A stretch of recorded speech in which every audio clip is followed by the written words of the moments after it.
If we look at initial basic mobility, here our light shade are those patients who need a lot of help, our medium shade, a little help, and you see hardly any of the dark shade, those patients who need no help with basic mobility. And that makes sense because this is why patients get admitted for inpatient care, is because they need assistance with basic mobility and self-care.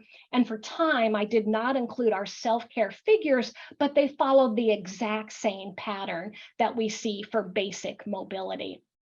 And you can see, though, again, looking at that red group and to a certain extent that yellow group as well, how much more of them need a lot of help when they come in to skilled nursing.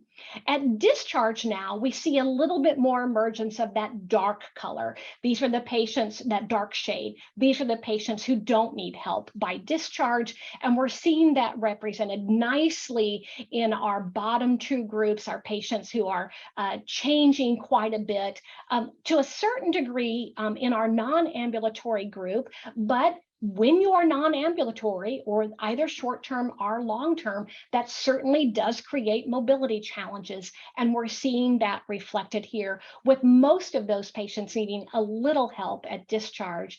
And then again, looking at that red group, the vast majority of the patients still requiring a lot of help at discharge. And that's something that's really important for us to keep in mind as we think about managing, particularly those patients.